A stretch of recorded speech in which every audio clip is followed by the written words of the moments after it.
पन्था अयनाय विद्यते सहस्रशीर्षं देवं विश्वाक्षं विश्वशम्भुवं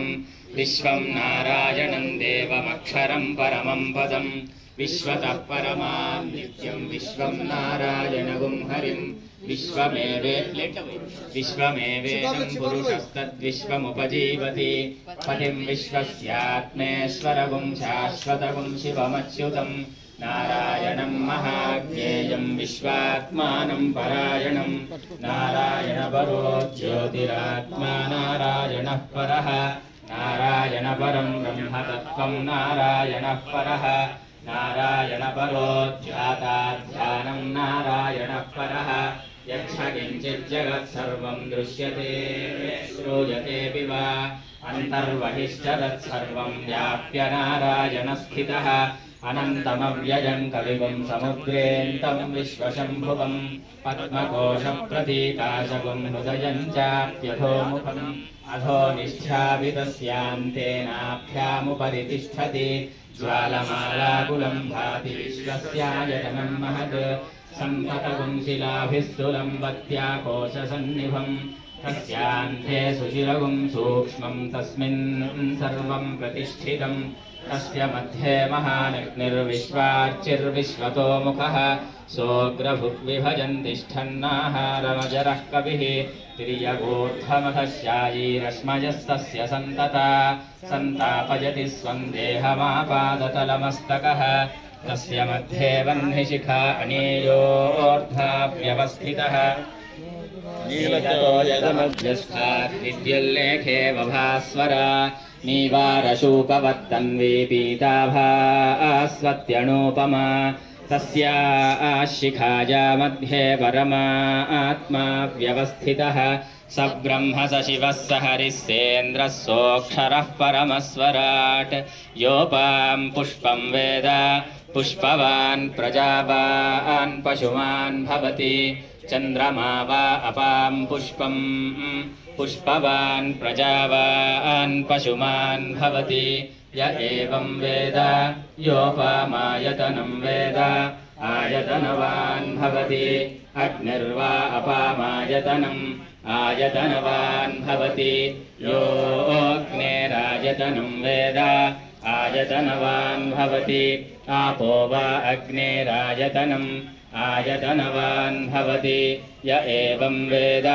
योपामायतनं वेद आयतनवान् भवति वायुर्वा अपामायतनम् आयतनवान् भवति यो वायोरायतनं वेद आयतनवान् भवति आपो वै वायोरायतनम् आयतनवान् भवति य एवं वेद योपामायतनं वेद आयतनवान् भवति असौ वै तपन्नपामायतनम् आयतनवान् भवति यो मुष्यतपत आयतनं वेद आयतनवान् भवति आपो वा अमुष्यतपत आयतनम् आयतनवान् भवति य एवं वेद योपामायतनं वेद आयतनवान् भवति चन्द्रमा वा अपामायतनम् आयतनवान् भवति यश्चन्द्रमस आयतनं वेद आयतनवान् भवति आपो वै चन्द्रमस आयतनम् आयतनवान् भवति य एवं वेद योपामायतनं वेद आयतनवान् भवति नक्षत्राणि वा अपामायतनम् आयतनवान् भवति यो नक्षत्राणामायतनं वेद आयतनवान् भवति आपो वै नक्षत्राणामायतनम् आयतनवान् भवति य एवं वेद आयतनवान् भवति पर्जन्यो वा अपामायतनम् आयतनवान् भवति यः पर्जन्यस्यायतनं वेद आयतनवान् भवति आपो वै पर्जन्यस्यायतनम् आयतनवान् भवति य एवं वेद योपामायतनं वेद आयतनवान् भवति संवत्सरो वा अपामायतनम् आयतनवान् भवति यः संवत्सरस्यायतनं वेद आयतनवान् भवति आपो वै संवत्सरस्यायतनम् आयतनवान् भवति य एवं वेद योऽप्सुनावं प्रतिष्ठितां वेद प्रत्येव तिष्ठति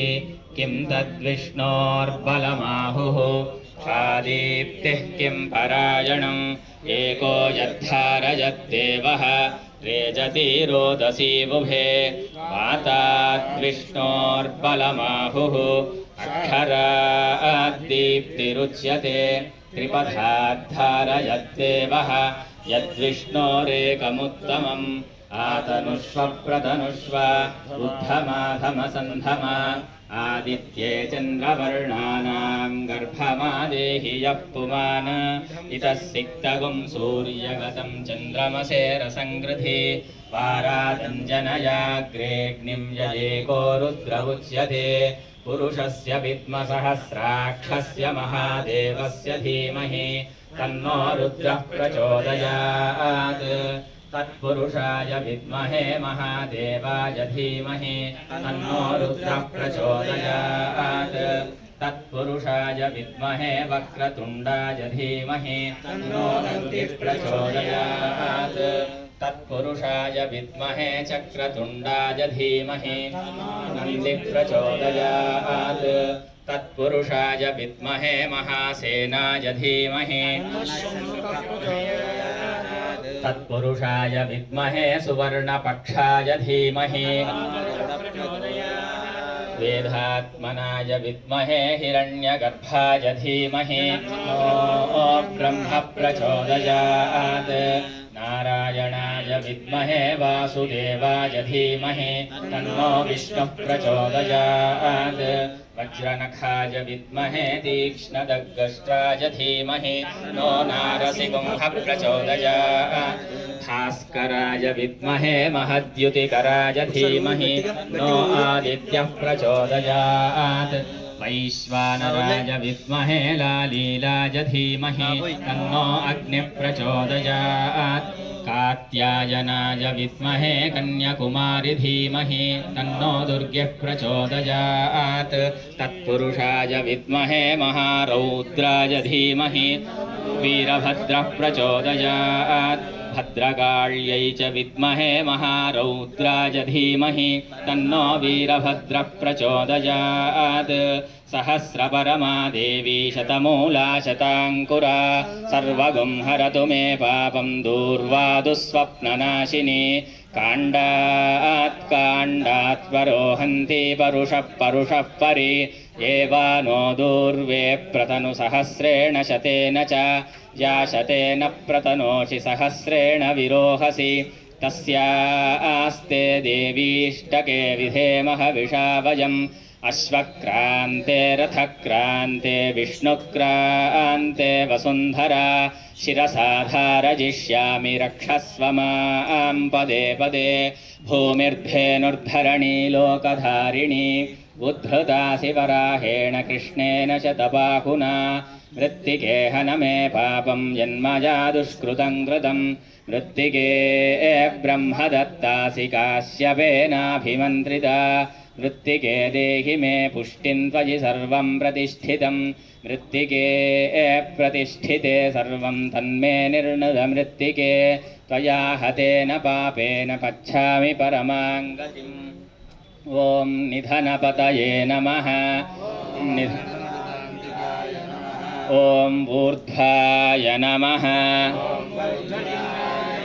ॐ हिरण्याय नमः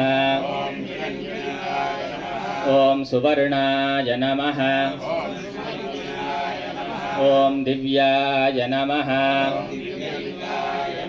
ॐ भवाय नमः ॐ शर्वाय नमः ॐ शिवाय नमः ॐ ज्वलाय नमः ॐ आत्माय नमः ॐ परमाय नमः एतत् सोमस्य सूर्यस्य सर्वलिङ्गस्थापयति पाणिमन्त्रं पवित्रं राजाधिराजाय प्रसह्य साहिने नमो वयं वै श्रवणाय कुर्महे समे कामान् कामकामाय मह्यं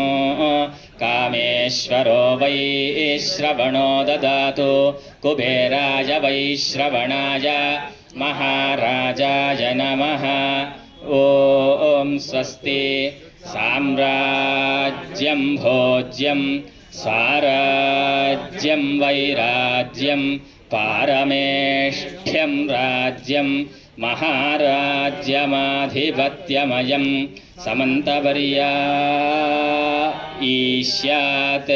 सार्वभौमः सार्वायुषः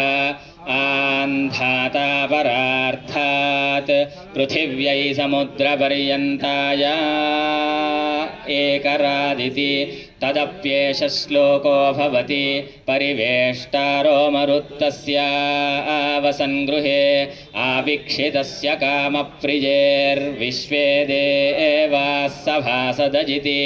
अथैतं विष्णवे चरुं निर्वपति यज्ञो वै विष्णुः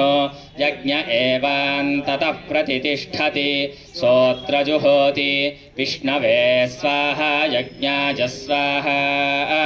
प्रतिष्ठायै स्वाहेति नारायणाय विद्महे वासुदेवाय धीमहि तन्नो विष्णुः प्रचोदयात्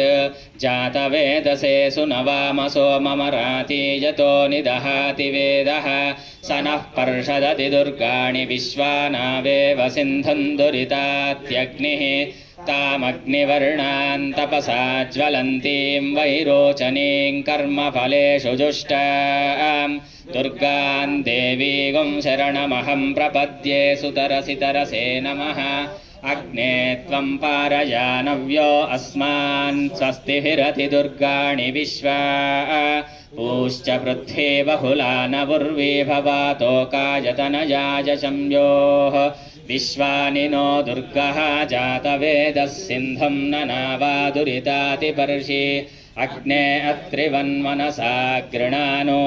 अस्माकं बोध्यविता तनूनां कृतनाजितगुं सहमानमुग्रमग्निगुं हुवेम परमात्सदस्तात्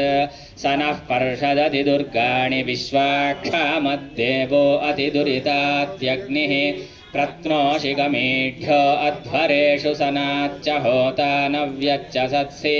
स्वाञ्चाग्ने तनुवं पिप्रयस्वास्मभ्यं च सौभगमायजस्व गोभिर्जुष्टमयुजो निषिक्तं तवेन्द्रविष्णोरनुसञ्चरेम अभिसंवसानो वैष्णवीं लोक इहमादयन्तां कात्यायनाय विद्महे कन्याकुमारि धीमहि तन्नो दुर्गे प्रचोदयात् सद्यो जातं प्रपद्यामि सद्यो जाताय वै नमो नमः भवे भवेनातिभवे भवस्व मां भवोद्भवाय नमः वामदेवाय नमो ज्येष्ठाय नमः श्रेष्ठाय नमो रुद्राय नमः कालाय नमः कलविकरणाय नमो बलविकरणाय नमो बलाय नमो बलधनाय नमः सर्वभूतदमनाय नमो मनोन्मनाय नमः अघोरेभ्योऽथ घोरेभ्यो घोरघोरधरेभ्यः सर्वेभ्यः सर्वसर्वेभ्यो नमस्ते अस्तु रुद्ररूपेभ्यः तत्पुरुषाय विद्महे महादेवाय धीमहि तन्नो रुद्रः प्रचोदयात् ईशानः सर्वविद्यानामीश्वरः सर्वभूतानां ब्रह्मणोऽधिपतिर्ब्रह्मा शिवो मे अस्तु सदा शिवोम् मण्टपस्थ आव यो वेदादौ स्वरः प्रोक्तो वेदान्ते च प्रतिष्ठितः तस्य प्रकृतिलीनस्य जः परः स महेश्वरः मंटपस्थ आवाहित सर्वदेवता सहित भद्रकाली समेत प्रसन्न वीरभद्रेश्वराभ्यां नमः। दक्षिणचरणारविन्दयोः वेदोक्त दिव्य सुवर्ण मंत्रपुष्पाञ्जलिं समर्पयामि।